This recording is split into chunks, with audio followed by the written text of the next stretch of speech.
Eu quero convidá-lo a ler primeiramente comigo em Êxodo capítulo 3, versículo 14. E aqui nós encontramos um Deus que tem identidade, um Deus que sabe quem é, um Deus que se revela como é, e um Deus que quer ser chamado exatamente como Ele é. Êxodo 3, versículo 14. Disse Deus a Moisés: eu sou o que sou.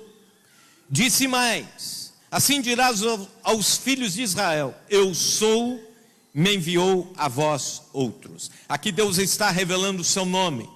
Na tradução em hebraico seria Yahvé, ou como alguns chamam Jeová, ou existiria várias versões para este mesmo nome, mas que no hebraico quer dizer eu sou. Deus dizendo eu sou, simplesmente sou.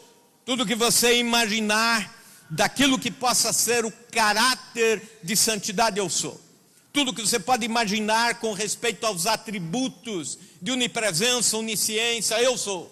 Eu posso todas as coisas, eu sou. Ele dizendo isso.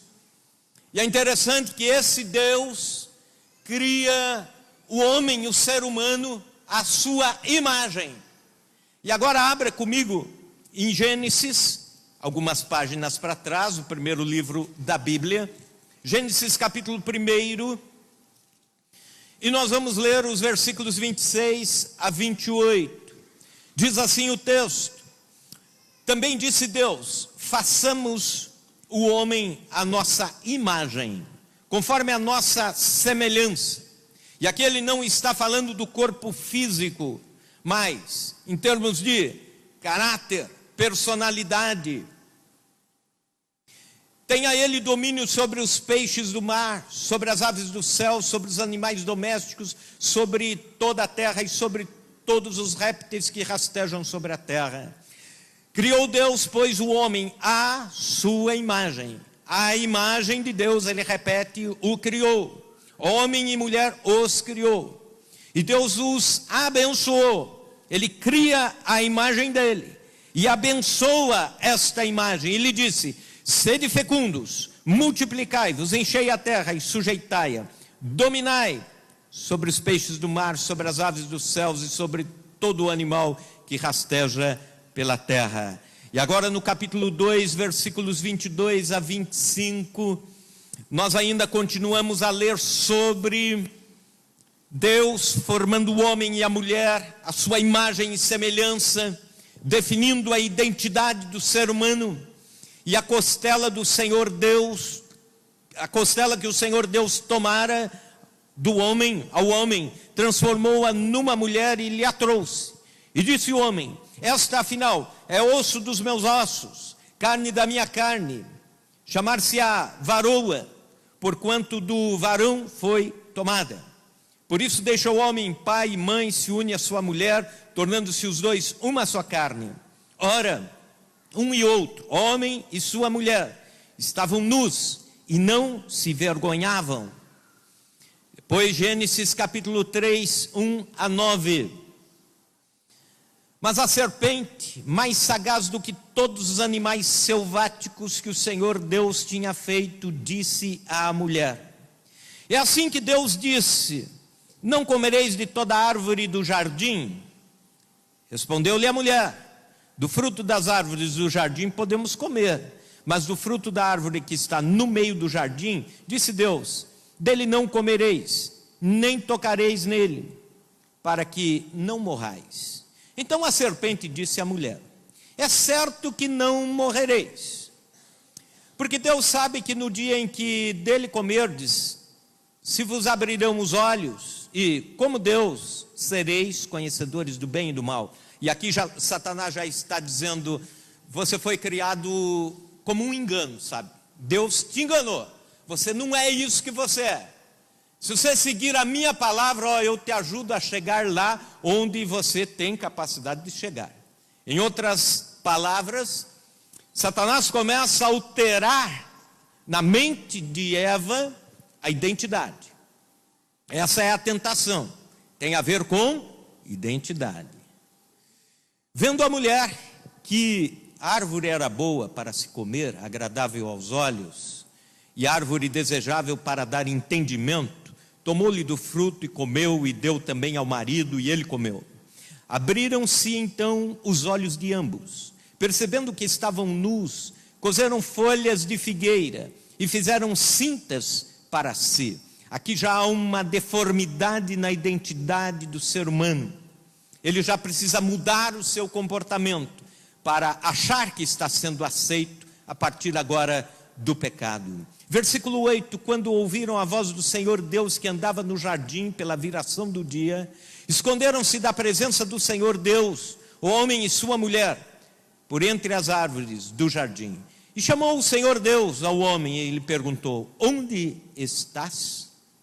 O homem e a mulher, homem e mulher, seres humanos, fomos criados todos à imagem e semelhança de Deus, com planos e propósitos definidos por Deus.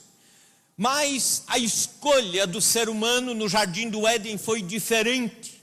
E uma das características implantada pelo pecado é que o pecado deforma a identidade. Ou então ele muda a identidade do ser humano. De lá para cá, todo ser humano, todo homem, toda mulher está em busca de uma identidade. Quem sou eu? Afinal, quem sou eu? Para que eu vivo? Alguns filósofos tentaram entender isso. Quem sou eu? Para que eu vivo? Qual a minha missão na face da terra? E alguns deles, dos maiores pensadores da Idade Antiga, se suicidaram, se mataram porque não encontraram a resposta e entraram em crise. O que é identidade? É um conjunto de características próprias de uma pessoa. Ter identidade é assumir. Quem sou eu? Quem é você? Para que existimos? Para que estamos aqui? Qual é a nossa personalidade? Qual é o nosso jeito de ser?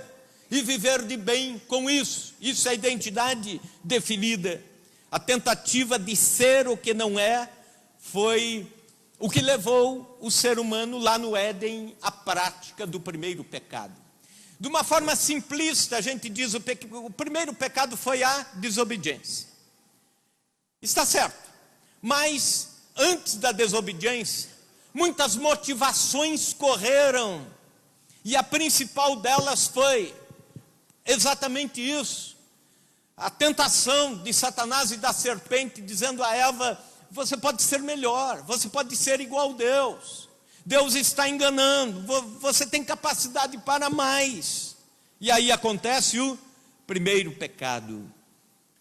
Está ligado à identidade. Ser humano querendo deixar de ser humano e ser Deus. Esse pecado se repete em maior ou maior escala de gravidade todas as vezes que você tenta ser o que Deus não projetou para você. Todas as vezes que eu quero ser aquilo que Deus não planejou para mim.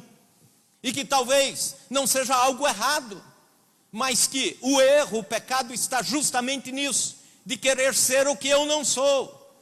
Mais ou menos como Davi e Saul encarando o gigante Golias. E aí Saul entrega a sua armadura, a sua espada, o seu cinturão, as suas sandálias para Davi, para o pequeno Davi, e diz: vai lá e luta então, já que está insistindo. E ele veste aquela couraça, veste o capacete, pega a espada e diz: mas eu não sei lutar com isso. E ele se desveste e vai e assume novamente a sua identidade de pastor de ovelhas, pega a pedrinha e com a pedrinha ele derruba o gigante. Por vezes nós queremos viver com as armaduras de Saul. E não é um erro elas serem de Saul, é um erro nós querendo tê-las para nós. Esse pecado se repete ao longo da história. Esse pecado se repete todas as vezes que alguém tenta ser o que não é. E eu estava preparando esta palavra e fiz uma breve pesquisa sobre algumas coisas que essa sociedade, esse mundo está incentivando as pessoas. Por exemplo, uma ucraniana fez dezenas de cirurgias e ela mesma perdeu as contas de quantas cirurgias plásticas ela fez para ser parecida com a Barbie. E ela talvez tenha gasto aproximadamente R$1 milhão no que seria a nossa moeda.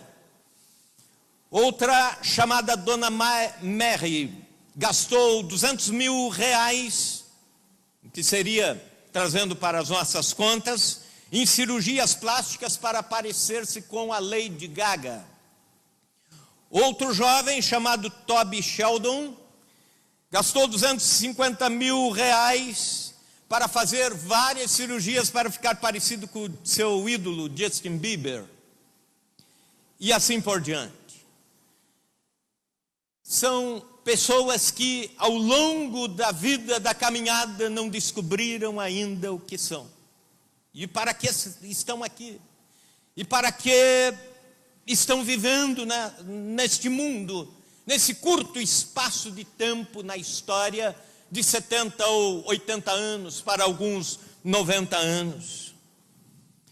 Ouvi de um colega pregando, ele disse o seguinte, que ao longo da história do mundo, Satanás teve o prazer de deformar algumas coisas que Deus fez no ser humano, no caráter humano, na personalidade, individualidades, justamente para tentar zombar de Deus. E esse colega usou a seguinte ilustração de um sapo que se achava muito feio e muito rejeitado.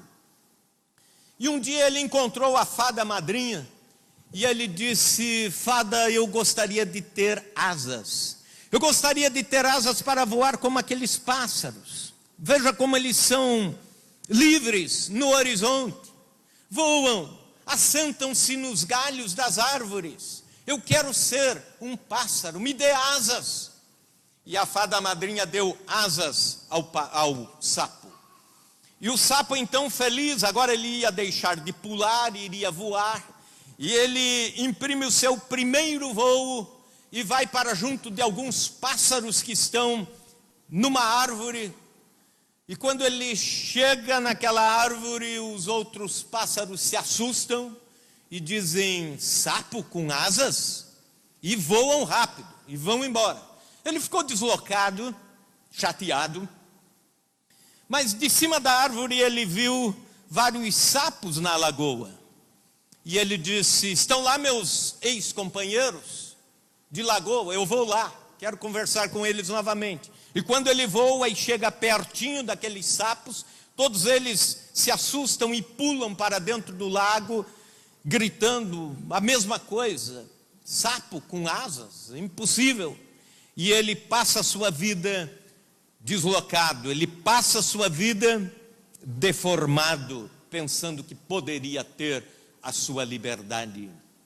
Mais ou menos esta a estratégia de Satanás. Adão sabia que Deus era Deus e que o ser humano era ser humano. Ele sabia que não podia mudar isso que Deus fez, mas houve uma tentativa sutil da serpente. Quando pecamos, começamos a esconder quem realmente somos. O sorriso passa a ser falso, a alegria falsa. E você não precisa fingir alegria. Se você está mais triste e preocupado num dia, não é problema nenhum você dizer... Alguém pergunta: está alegre? Não, hoje eu não estou. Eu estou preocupado. Ou então eu estou triste. Mas já viram como a gente tem essa tendência a colocar máscaras? A gente pergunta: está tudo bem? E às vezes não está bem. E a pessoa diz: tudo bem. Só para não precisar dar nenhum relatório de como está a vida. E vai se continuando assim. Mas... além desses pequenos lapsos, vão aparecendo outros grandes lapsos. Existem pessoas, por exemplo, que têm o que chamamos de megalomania. É um problema de identidade. é aquele que quer ser sempre o maior, o melhor, aquele que em qualquer rodinha de conversa ele está se colocando lá muito acima. É um problema de identidade. O narcisista, outro problema de identidade, é aquele que gosta de si mesmo, adora a si mesmo, se autoelogia, culto à beleza. Isso é um problema de identidade. Existem pessoas que passam 8 horas por dia nas academias, e todos os dias. Você já imaginou isso? É um problema de identidade. A absolutização do ego é um problema de identidade. Aí eu faço o que me faz bem, eu só vou estar onde me faz bem.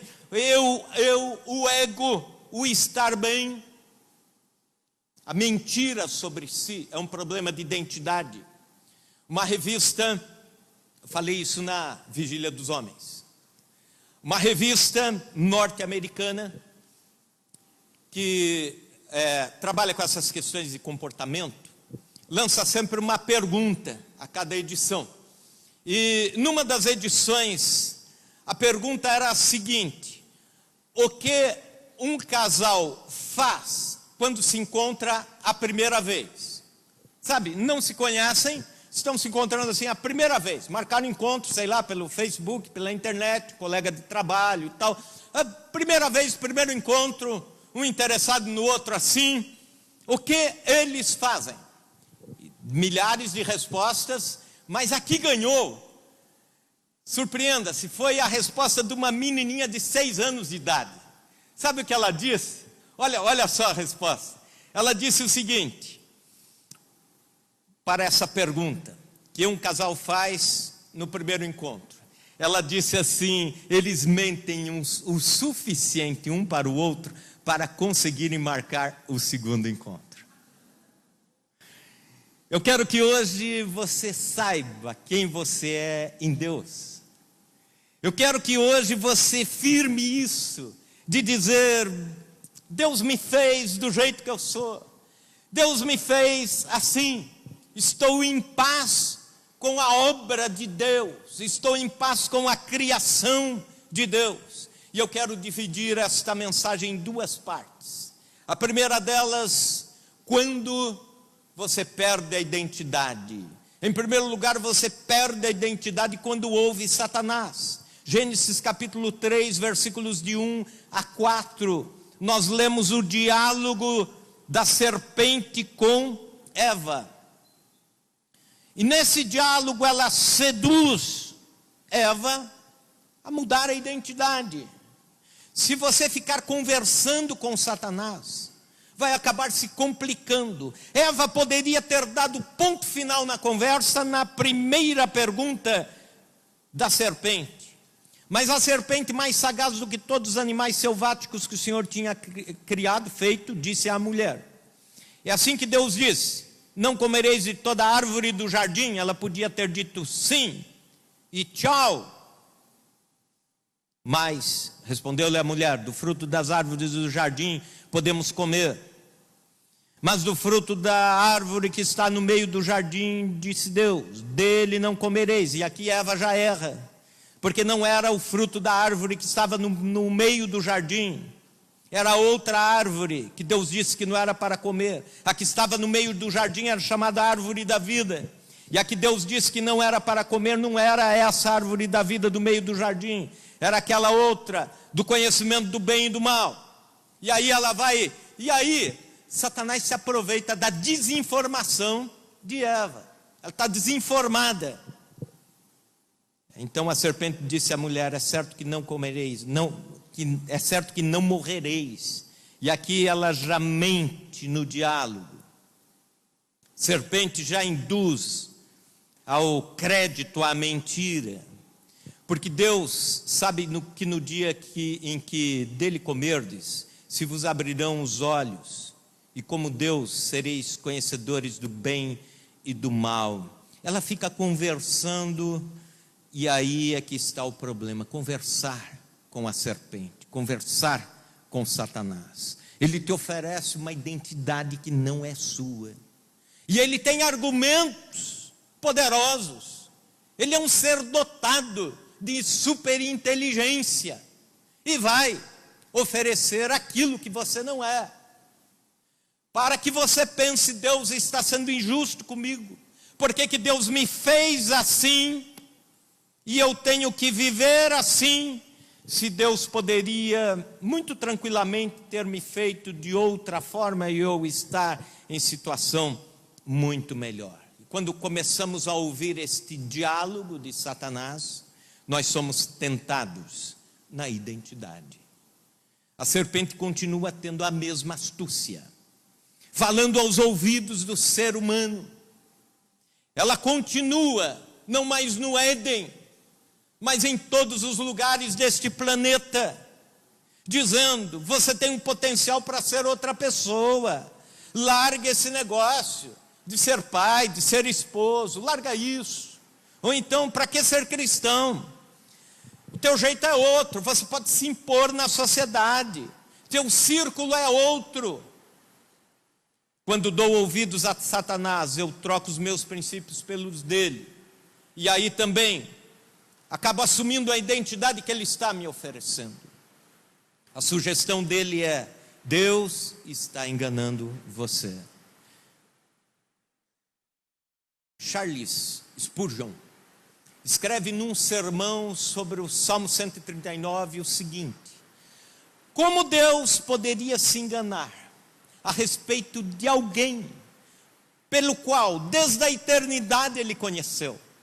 Desde a eternidade ele planejou a salvação, e desde a eternidade ele vocacionou, chamou, e um dia na eternidade também estará com ele no céu. Como Deus poderia se enganar em algum período da sua vida, oferecendo uma identidade que não é a sua? Deus não se engana. Ele fez eu e você como nós somos, e com os propósitos dele. Aleluia, diga glória a Deus por isso. Coloque um filtro no seu ouvido espiritual. Mas também, quando você perde a identidade, quando conversa com pessoas erradas. E veja bem o versículo 17 do capítulo 3, Gênesis 3, 17. E a Adão disse: visto que atendeste à voz de tua mulher e comeste da árvore que te ordenara não comesses, maldita é a terra por tua causa, em fadigas obterás dela o sustento durante os dias da tua vida. Eva foi enganada, você já sabe disso. E aí ela vai e oferece o fruto a Adão. E Adão, que estava melhor informado, mesmo assim ele recebe o fruto e acredita. E para Adão não foi a serpente mentindo, para Adão foi a indução da sua esposa. Pois bem, muitas vezes por causa de pessoas nós esquecemos de quem verdadeiramente nós somos. Há uma lista de pessoas que podem nos influenciar ao longo da vida. Há uma lista de pessoas que nos ajudam a formar o caráter. Isso pode ser positivo, negativo. Existe uma série de pessoas que nos ajudam a formar a personalidade quando somos pequenos, de 0 a 8 anos, a época da formação da personalidade, positivamente ou negativamente.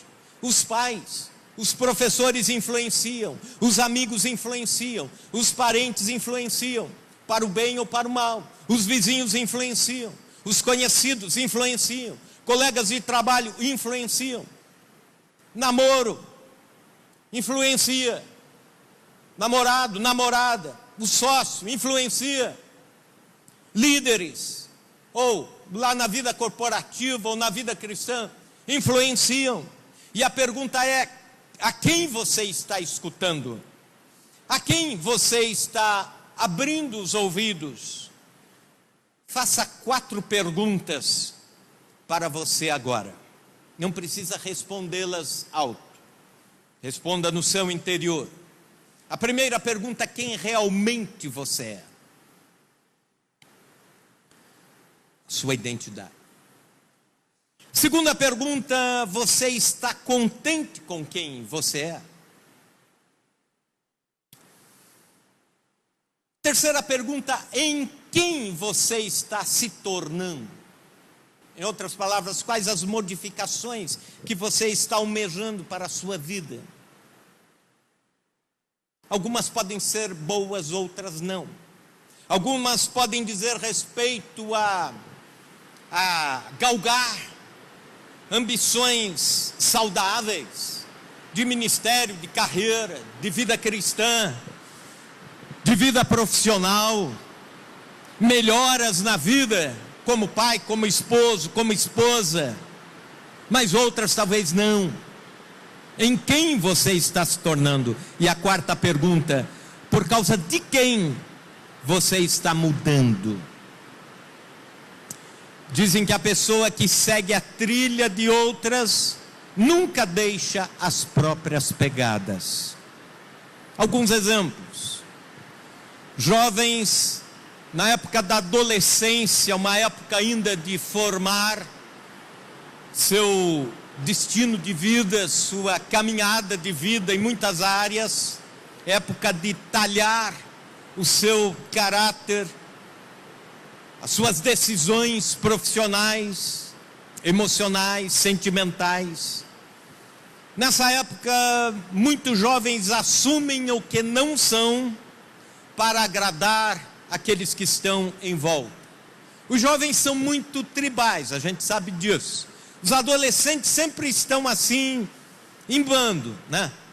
Termina o culto, você vê até o adulto saindo sozinho, o casal, mas de repente sai aquela turminha assim, de adolescentes, de jovens.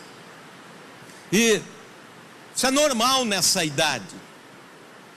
Mas não é normal quando amigos começam a ditar quem você deve ser.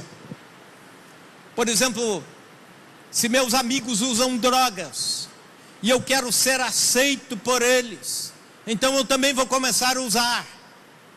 Ou então, se meus amigos desrespeitam os pais, olha que legal, o velho tentou se impor, ele chegou firme, né? Eu vou ser assim também. E acaba sendo assim.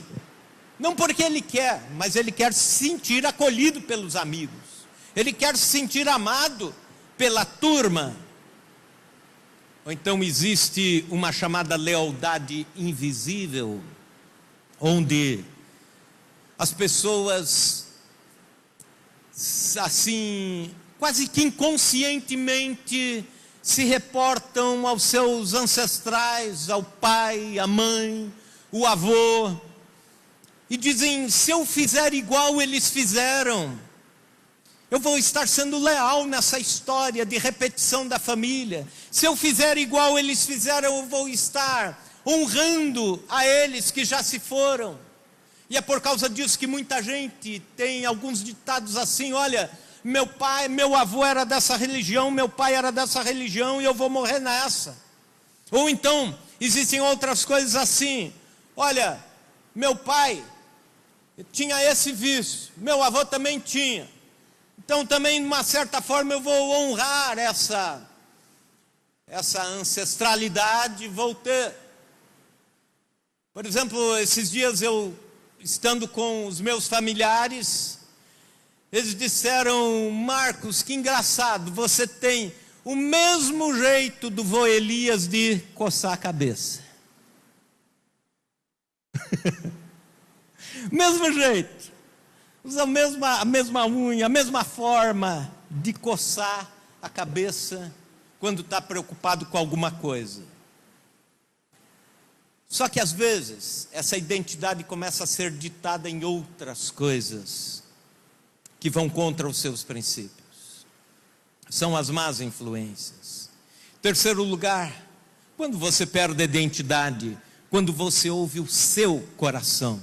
Veja comigo o capítulo 3 de Gênesis, versículo 6. Vendo a mulher que a árvore era boa para se comer, agradável aos olhos, a árvore desejável para dar entendimento, tomou-lhe do fruto e comeu, e deu também ao seu marido, e ele comeu. Vendo a mulher, ela decidiu, ela viu, e aquilo lhe encheu os olhos e o coração. Aquela velha conversa, eu acho que é bom, e vai por esse caminho.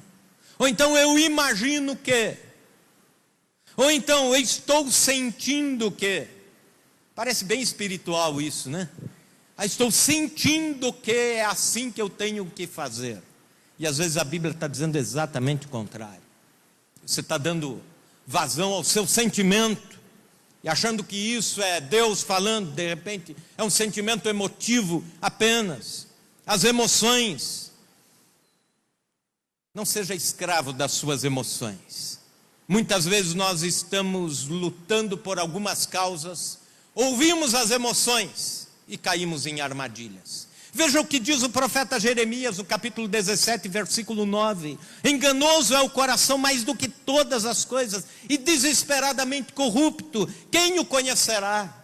Eu sou o Senhor, esquadrinho o coração, eu provo os pensamentos, e isso para dar a cada um segundo o seu proceder, segundo o fruto das suas ações. Então você não pode ouvir o seu coração, ele é enganoso. Ouça a Deus, porque pessoas ouvem o seu coração, estão corrompendo a sua identidade. A palavra original para enganoso no hebraico aqui é akob, que quer dizer traiçoeiro. Os sentimentos e as emoções do ser humano são traiçoeiros, é isso que o texto está dizendo. Então cuidado, não ande pelas suas emoções, ouça a Deus. Nem tudo que é bonito aos olhos é o bonito aos olhos de Deus. Nem tudo que é bonito aos seus olhos é bonito aos olhos de Deus. Segunda parte, como nós podemos resgatar a identidade? Se enquanto eu estava pregando aqui, você viu que a sua identidade está em perigo, então escute isso. Em primeiro lugar, como resgatar? Tire as máscaras. Jeremias 29, 11. Eu é que sei que pensamentos tenho a vosso respeito, diz o Senhor. Pensamentos de paz e não de mal, para vos dar o fim que desejais. Deus tem pensamentos a nosso respeito. Em outras palavras, Deus está dizendo, você não precisa usar máscaras. Seja quem você é, porque eu sei o que eu estou fazendo com você, o que o texto está dizendo. Eu sei, eu estou dirigindo. Eu sei onde tudo vai terminar e vai terminar bem. Lá no final todas as coisas vão terminar bem, confie em mim. É o que Deus está dizendo através de Jeremias. Deus conhece os planos que Ele tem a seu respeito. Sua vida não está ao léu da sorte, nem dos acontecimentos. Está nas mãos do Todo-Poderoso. Aleluia. Os planos de Deus para nós são melhores e maiores do que os nossos planos.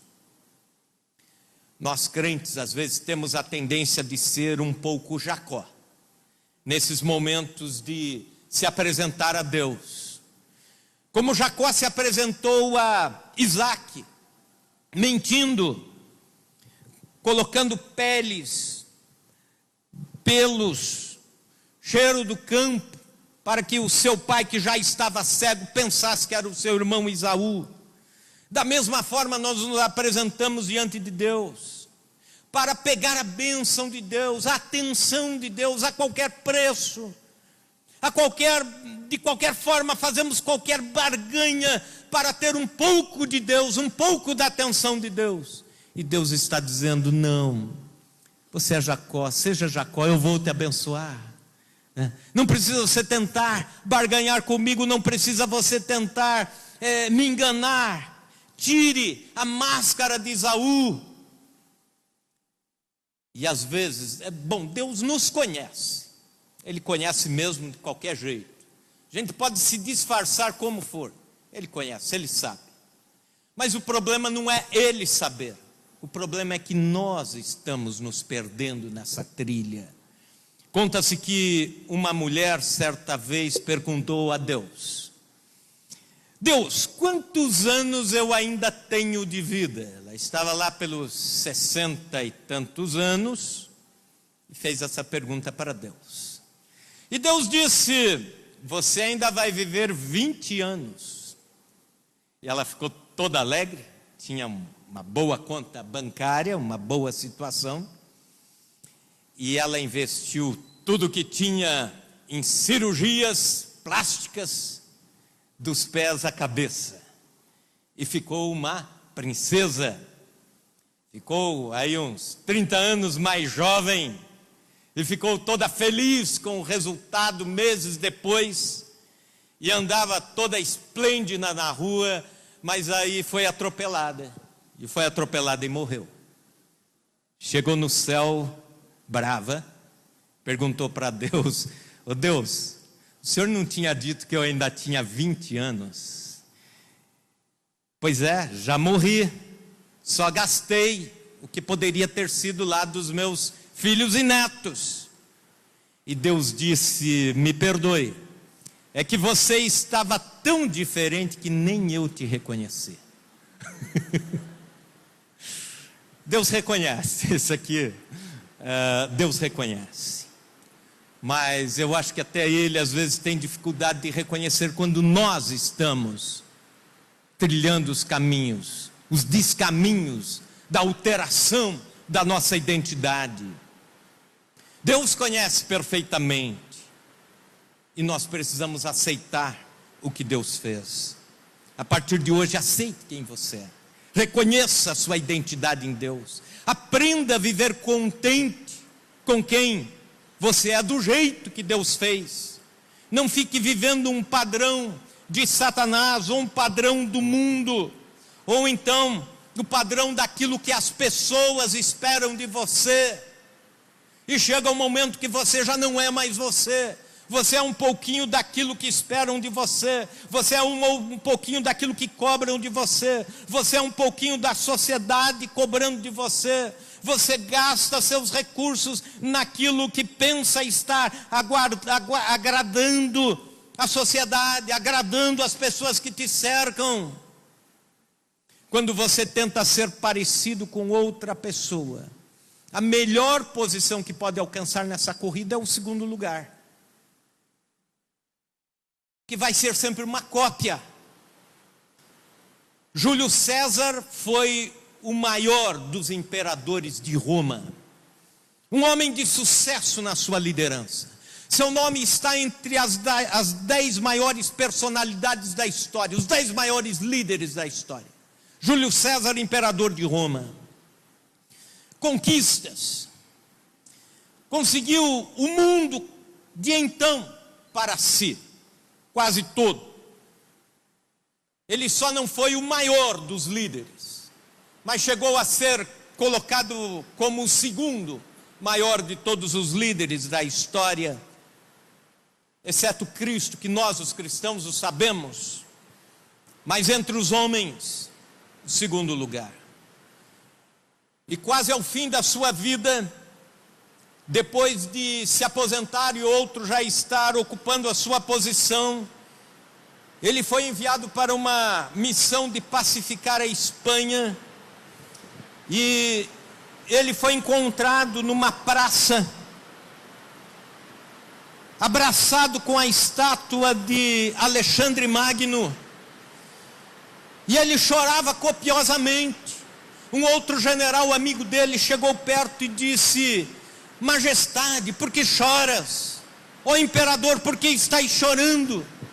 E ele disse: eu estou chorando porque eu não consegui ser como Alexandre o Grande, que foi o maior, que foi o primeiro, o grande general, o que mais conquistou. Ele disse: ao longo da minha vida que já está indo, eu não consegui ser o maior.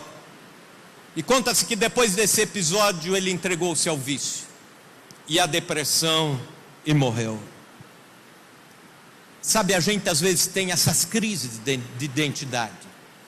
Eu estou com 51 anos, mas quando eu tinha 36 anos, eu passei por uma crise dessas. E a minha crise era a seguinte: hoje eu olho para trás e digo, que tolo que eu fui. Olha, que coisa infantil, né? Um homem de 36 anos, pai de família, pastor de igreja.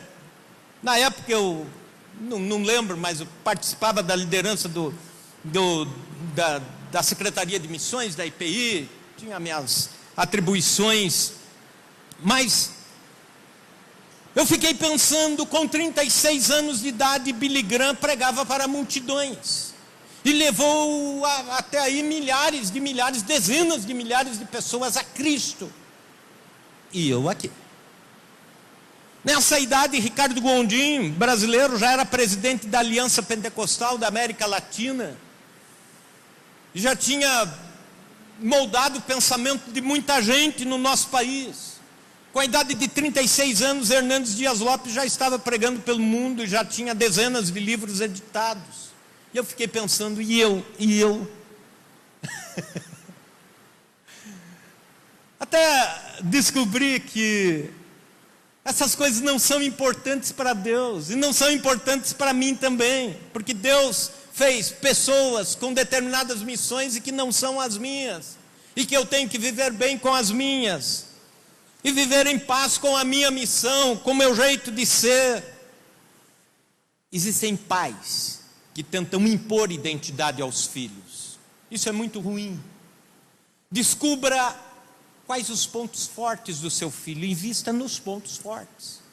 Não fique tentando fazer seu filho ou sua filha ser o que ele não é, e cobrando isso, só vai gerar conflito. Tem pais que sabem, meu filho vai muito bem em história, geografia, filosofia, ele gosta muito desse tipo de ciências, mas aí o pai fica impondo, a mãe fica impondo, tem que ir bem em matemática, tem que ir bem, vai fazer reforço, vai ter que ir, e cobra, e tem que ir. A pergunta é, por que não investe onde já está indo bem? O menino vai virar um gênio, se a gente der mais um empurrão naquilo que já vai bem. Não vista máscaras. Segundo lugar, lembre-se de quem você é em Deus. Romanos 8,16. O próprio Espírito testifica ao nosso espírito, quer dizer, o Espírito Santo testificando ao nosso espírito de que somos filhos de Deus. Uma das maiores coisas que Adão e Eva fizeram e que lhes levou ao pecado foi esquecer do que eles eram em Cristo, quem eles eram em Cristo, ou quem eles eram em Deus, nos projetos de Deus, como Deus os olhava. O importante não é como eu me olho, mas como Deus me olha. Importante não é como você se vê, é como Deus vê você. Se eu não sou o que Deus pensa a meu respeito, naturalmente eu não vivo o que Ele tem ao meu respeito. Alguém escreveu isso. Você pode entender hoje, de uma vez por todas, quem você é em Cristo. E isso vai fazer toda a diferença na sua identidade. Por exemplo, a Bíblia diz que você é filho de Deus, Romanos 8,16. Você é a nova criatura, 1 Pedro 1,23. Você é crucificado com Cristo, Romanos 6,6. É vazio dos egos, é reconciliado em Cristo, Romanos 5,10. É livre da condenação, Romanos 8,1. É amado, João 3,16. É perfeito em Deus, Colossenses 2,10. É perdoado, é redimido, é comprado pelo sangue de Jesus, é salvo para sempre, Efésios 2,8, é vencedor, Romanos 8,37, é morto para o pecado, Romanos 6,8, é escolhido, João 15,16, é livre, Gálatas 4,7, é filho de Deus, Romanos 8,14, é embaixador do reino, é herdeiro dos céus, é co-herdeiro da graça junto com Cristo. Isso eu e você somos, e isso basta. As partes desta vida que nos desagradam não podem ser maior a ponto de tirar a nossa visão daquilo que Deus nos fez e como Ele nos olha. E além de tudo que você é, você tem algumas coisas em Cristo também. Tem a vida eterna, Tem o Espírito Santo, tem a esperança, tem a mente de Cristo, tem as promessas de Deus, tem o nome escrito no livro da vida, tem a morada nos céus, tem uma vida perfeita em Cristo. Quem crê em tudo isso vive de bem com a sua aparência, vive de bem com a sua personalidade, vive de bem com a sua formação, vive de bem consigo mesmo. Isso é identidade. Todos os dias, quando você acorda, é desse jeito que Deus te vê, nessa lista. E tem muito mais. Você pode depois fazer tarefa de casa. Você vai ver quem eu sou em Cristo e vai embora. Quando você vai dormir, é desse jeito que Deus está vendo você. E isso basta. Para resgatar a sua identidade em último lugar, molde-se aos propósitos que Deus tem a seu respeito. Segunda carta de Timóteo, capítulo 4, versículos 7 e 8. Aqui está o epitáfio do apóstolo Paulo. As últimas palavras do nosso herói, missionário, teólogo e pregador, escritor da maior parte dos livros da grande parte dos livros da Bíblia Sagrada, 13 epístolas do Novo Testamento. Ele diz: combati o bom combate, completei a carreira, guardei a fé. Com isso ele está dizendo: eu estou de bem com a minha missão. Já agora a coroa da justiça me está guardada, a qual o Senhor, reto juiz, me dará naquele dia. E não somente a mim, mas também a todos quantos amam a sua vinda. Essas são as últimas palavras de Paulo.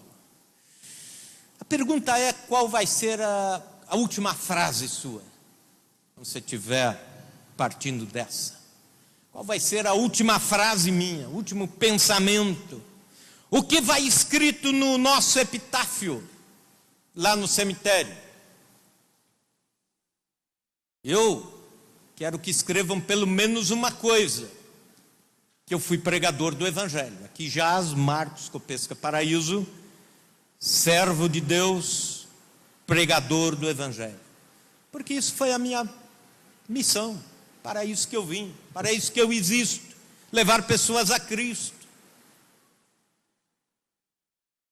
Ou então, alguém sem identidade, às vezes só coloca lá a foto, o ano que nasceu, o ano que morreu. Alguns viveram para si, ninguém vai lembrar dali a alguns anos que essa pessoa existiu. Ou então não fez nada de relevante, viveu para ser quem não era. Aliás, os epitáfios têm valor documental, tinham valor documental na Idade Média. Ontem nós tivemos aula na pós-graduação de terapia familiar, que foi sobre a interferência do luto na família, e essa era uma das curiosidades levantadas, de que como tinham poucos cartórios naquela época, e alguns cartórios eram incendiados nas guerras, os epitáfios, ou aquelas plaquinhas no túmulo, tinham valor documental. Então ali as pessoas escreviam muita coisa sobre o que foram. Mas eu nunca vou querer que escrevam que eu vivi para tentar imitar a última moda, que eu gastei recursos em futilidades. Não. Meu desejo é cumprir os propósitos de Deus. Aleluia. Deus lhe criou a sua imagem e semelhança, para adorá-lo do jeito que você é, para ter comunhão com as pessoas e com Deus, do jeito que você é, mesmo diferente dos outros, e mesmo que em algum momento da vida, por fraqueza, você quis ser quem não era. Não precisa. Deus aceita a sua adoração, as pessoas aceitam a sua comunhão. Qual a sua identidade em Cristo? Isso é que importa. Para você crescer em relacionamento com Ele, isso é identidade. Deus lhe criou para você contagiar pessoas com o amor de Deus. Isso é identidade. Identidade. Para nós, isso é muito importante. Resgatarmos a identidade. Quero convidar você a ficar em pé nesta hora. Você não precisa me responder, mas pense aí com você. Você está em paz com quem você é?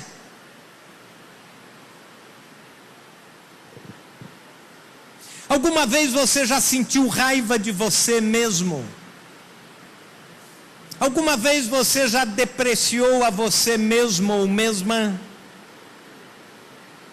Alguma vez você já olhou para alguém dizendo: eu gostaria de ser aquilo ou como aquela pessoa é?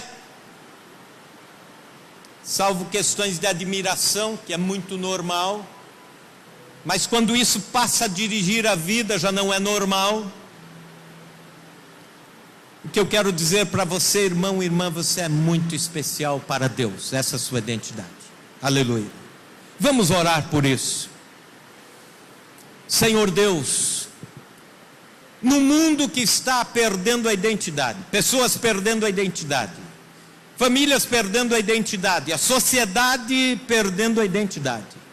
Senhor, no mundo em que as igrejas estão perdendo a identidade, no mundo em que a identidade já não é mais o tão importante, nós estamos nesta noite, Senhor, reconhecendo que em Ti nós podemos ser aquilo que o Senhor nos chamou para ser, aquilo que o Senhor nos criou para ser. Queremos viver em paz com isso.